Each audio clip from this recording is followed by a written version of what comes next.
दोस्तों, आज की हमारी कहानी है गरीब की जोरू सबकी भाभी। एक मोहल्ले में एक गरीब परिवार था। उस मोहल्ले में कुछ अमीर और कुछ ऐसे थे जो ना कि अमीर और ना ही गरीब थे। गरीब परिवार का रामू सबको राम राम करता था। वह सब लोगों के काम भी आता रहता था। उस मोहल्ले में विभिन्न समाज और बिरादरी के लोग रहते थे। रामू के पड़ोस में एक परिवार ठाकुर का था।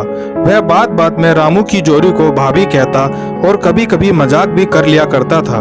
हालांकि ठाकुर रामू से उम्र में बड़ा था। इसी प्रकार रामू के दूसरे पड़ोसी ब्राह्मण देवता थे। एक दिन उसकी पत्नी को रामू ने बहन जी कह दिया तो ब्राह्मण देवता ने रामू को साला ही बना लिया। एक दिन रामू की पत्नी ने ब्राह्मण देवता से भाई साहब कहा तो ब्राह्मण देवता कहने लगे, तेरा आदमी तो मेरी पत्नी को बहन जी कहता है और तू मुझे भाई साहब कहती है, यह कैसा रिश्ता है? तेरा आदमी तो मेरा साला हुआ। उस दिन से ब्राह्मण देवता रामू और उसकी पत्नी से साला सहज का रिश्ता बनाकर बात करता और मौका मिलते ही इसी रिश्ते के अनुसार मजाक करता रहता।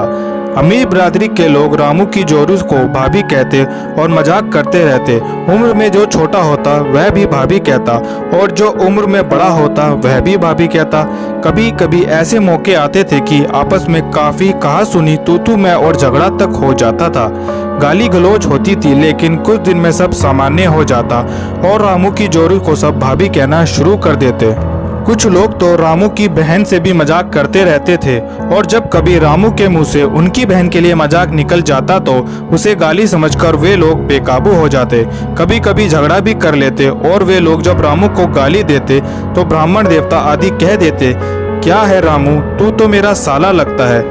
इसी प्रकार जब लोग रामू की जोरू से मजाक करते तो कह देते, मेरी तो भाभी लगती है, जबकि वे लोग रामू से उम्र में बड़े होते थे।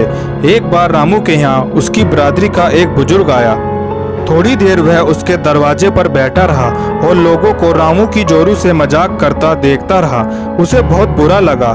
छोटा है यह भी भाभी कह रहा है, बड़ा है वह भी भाभी कह रहा है, बिरादरी का है वह भी भाभी कह रहा है और जो गैर बिरादरी का है वह भी भाभी कह रहा है। बुजुर्ग को यह देखकर बहुत गुस्सा आया और जब वह चलने को हुआ तो व्यंग में कहते हुए बोला, गरीब की जोरू सबकी भाभी। वहां पर खड़े आसपास के सभी लोग बुजुर्ग की यह बात सुनकर खिलखिलाकर हंसने लगे और रामू अपना मुंह शर्म के मारे नीचे कर सुनता रहा।